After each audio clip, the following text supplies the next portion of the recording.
Welcome back, YouTubers. Today I'm going to teach you how to be successful. And this is actually the really easy one. You can do it in 3 steps. Define what success means to you. Find somebody that has that level of success and learn from them and do exactly what they tell you to do. That's it. Honestly, I'll break it down again just so it solidifies in the brain. But first of all, to be successful, you need to understand what success means to you. Because success to one person might be having a job and having a stable family and a career and, a nice car, for example. Someone else's definition of success could be being a minimalist and having a backpack, being able to travel the world. Someone else's definition of success could be a billionaire with skyscrapers and jets. So in order for you to know what you're working towards, you need to define what that thing is. Otherwise, you're aimlessly moving in every direction and not really getting anywhere and getting probably quite confused. And you don't even know if you're making steps forward, and you might even be progressing and not realizing you are, and then actually turning back, moving in a different direction because you haven't got clarity. Also, a lack of clarity leads to a lack of action. So if you don't know what you want, you're probably not going to do anything about it because you don't know what you need to do to get there. So first we define what is success. I'd recommend you write out a whole page of what is success. And you could go as far as defining a couple of values, as defining your ideal day. You could go as defining a couple of goals that you want to achieve. And you could do this short, medium, and long term. This could be within the next 6 months, within the next year, within the next 10 years. But just start to get an idea of what gets you excited. In 10 years' time, if you could be laying back in your chair and you could go, you know what, I'm successful. What are those things? Then, rather than spending an endless amount of time, possibly even more time than you have on this planet, trying to figure out how to achieve those things, you simply find people that have already figured out how to do those things and learn from them. I'll give this as an example because it's the perfect example. Our business, The Coaching Masters, is focused around helping people build coaching businesses. And the reason why we built that business is because me and the co-founder, Liam, built very successful coaching businesses very, very fast to a very good quality. So we know how to do it. Now, if your goal is to build a successful coaching business, then rather than going out and just trying to figure out every step of the journey, and yes, that is a way of doing it. You can fail and just keep on learning, but you might continue failing and eventually maybe become disheartened. You can just simply find somebody that has the results you desire and learn from them.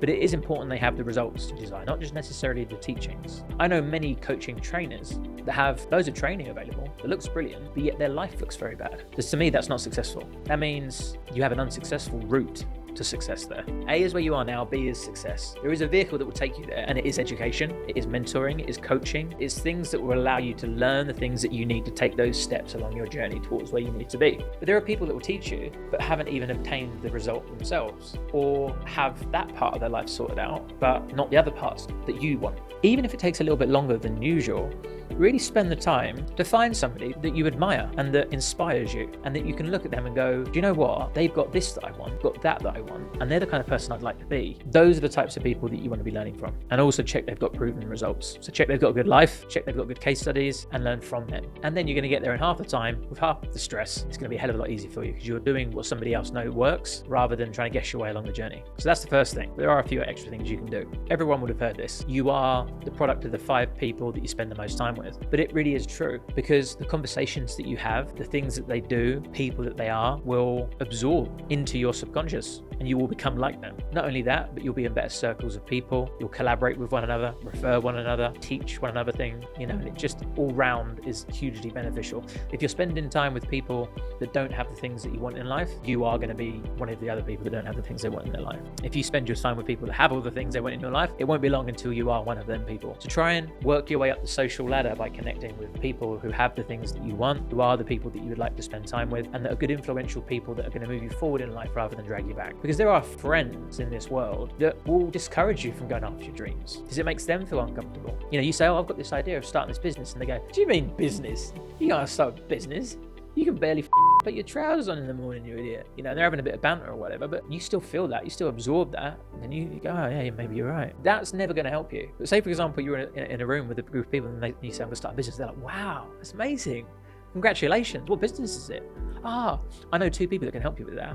And actually, there's this amazing course I did once. Honestly, it was probably one of the best courses I ever did that taught me about that. Let me see if I find out where that is, and I'll send it to you tonight. You just see the difference in conversation. It's obvious, but yet people are still spending time with shitheads down the pub rather than people that actually care about them and want to see them win. The analogy I give with the shitheads from down the pub is like, if you put a bunch of crabs into a bucket, a crab will try and climb up, and the other crabs will claw the crab and and pull it back down and stop any crab from getting out of the bucket, and the crabs will stay in the bucket. Now, I'm not quite sure the psychology behind why they do that. And this is what the negative influences in your life will try and do. When you contradict their belief system and say that you're going to do something that they can't do, because they can't do it, they assume you can't do it. And if you go off and do it, then you're going to be triggering something inside them, which makes them realize that they're not moving or that they're in a shit place. So instead, it's much easier to drag you down than it is to support you and build you up, selfishly for their own reasons. So you've got to be spending time with people that have what you want, that are going to motivate, support, and inspire you. Find a community of people. 5 people is amazing. Imagine thousands of people. Like again, with the coaching masters, we have thousands of coaches from 80 countries around the world in our community. When you join our membership, you are a part of. Can you imagine being a part of thousands of coaches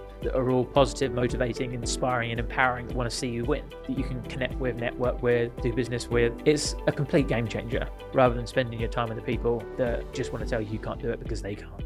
Another one is an obvious one, is you've got to work on your mindset. Now, that's a video that I've already done, so feel free to go and check out that video, how to develop your mindset. Success is actually a perception, and you might find that you're already successful and you just need to perceive the level of success that you've got. I can talk for myself that sometimes I still feel like I've got to climb the ladder when actually I'm further ahead than I ever thought I would be in my life. Sometimes you've got to check in with yourself and realize where you are. I'm being fully transparent in these videos because I want you guys to understand that we're all human. We all have our things to work on, and no one's perfect, even the best coaches in the world. But yeah, I might think I'm unsuccessful, and you might look at me and go, what do you mean you're unsuccessful? You're 8-figure business. But I might not feel it. So I might need to do some work on myself, catch up and remind myself of what success is and where I am in life, and actually feel into it and accept it and embrace it, or remove any of the shame and guilt that's stopping me from feeling it. There's so many things to learn about, which is why it's such a journey. But it can be such an empowering and exciting journey to allow it to be, because you get wins every stage along the way. So yeah, of course, mindset is a big factor, because there will be obstacles in your way. You may have what it takes to be successful in you right now. You don't need to learn anything. You don't need to mingle with any different groups of friends. You just have to remove the things that are stopping you from being successful. Everybody wants to move forward, but not everybody's prepared to untie their shoes before they do so. So what you might find is there are hidden mental obstacles that are sabotaging your success. Fear of failure, feeling of not being enough, fear of success, right? Insecurity, doubt, all of these things, even one of them alone could stop you from being successful very quickly. If you're a talented person and you have a talent in a specific area and you applied it directly, you could get results very, very quickly. But one of those mindset obstacles, say it was fear, is enough to stop you from not using that talent. You could be a millionaire within a year from scratch if you have a natural talent in something that you apply and you're motivated and you just absolutely go for it. We've done countless times. I was speaking to a guy the other day and he said his friend has a son that has 3 unicorns. His son's in his 20s, and a unicorn is a business that is worth $1 billion. He has 3 of them. Some people are geniuses. Some people are talented. Some people don't even know their own genius or talent. And that's another thing that you discover through coaching or mindset, what your genius and talent is. I used to think I was stupid, but then once I memorized pi to 500 decimal places, and I thought, hang on a minute, nobody else that I've ever met could do that. And you start to see a different view of yourself through a different lens. So mindset, of course, is going to be a big piece of this, not only in developing yourself, but removing the things that are going to stop you and get in your way of becoming successful. So go and check out that video on mindset, and that will help you with that one. The last one, this one's a little bit abstract, and to be honest, not my area of expertise, so I can't explain it to you as eloquently as a lot of other people in there, if this is their space. But there's something about abundance and giving back that allows you to receive more. There's abundance and there's scarcity. Scarcity and lack, people that don't spend money, they save money, they don't give anything back, they hold everything close to their chest, they're very protective, very scarce with what they do. Then you've got abundant people, which are in flow, which give money out, which invest, money just receives back. Clients come in. It's just an effortless thing that just happens because they're freely giving and they're freely receiving. I guess kind of like karma. Some people would refer it to as the law of attraction. I don't quite understand whether or not it's a mindset thing and that you're just allowing yourself to receive because you feel worthy of receiving, because you have felt like there's an equal exchange now that you've been giving, or you feel like you deserve an ROI on the investment that you've made, therefore you're more willing to put the work in. I'm not sure if it's a mindset thing or if it's a law of attraction thing. It's almost like praying and them come into existence. And that could be down to God, that could be down to some spiritual higher power, or it could even be down to you programming your subconscious. Think about what you're doing when you're praying. I would love these things, X, Y, and Z, blah, blah. Going into the back of your head, not just God that's listening, it's you as well. And also, if you believe that God is going to give you those things, then you're much more likely to see them and receive them. Well, I don't know if it's some kind of crazy magic. Maybe it is. But all I'm saying is, for example, I don't value money. It's weird to say that. My value is significance. The money is the byproduct. I can spend all the money I have. I can be left with nothing because I know I can get it back. And sometimes you get in such a deep state of flow that you can't stop things happening. It's like opportunities are absolutely everywhere. That's come from being abundant. Every bit of money I've got, chucked it back in to the business, either into myself in learning or into the company to grow the company. And everything is just compounded on top of each other. And more things start coming into my life. I can't explain to you what that is. That might be a mixture of the magic, the law of the universe, God, mindset, and just sheer subconscious power. But what I do know is scarcity and lack, holding on for dear life with your money, with your assets, with the things that you do, anything like that keeps you limited. And abundance and flow by giving freely, by not being so worried of losing money and being happy to invest money and helping and giving is a vital factor of success. Like I said, there'll be someone else that can explain that one a little bit better for you. That's a little overview for me. Anyway, that's it from me. Remember, you are in control, you are enough, and you are loved enough.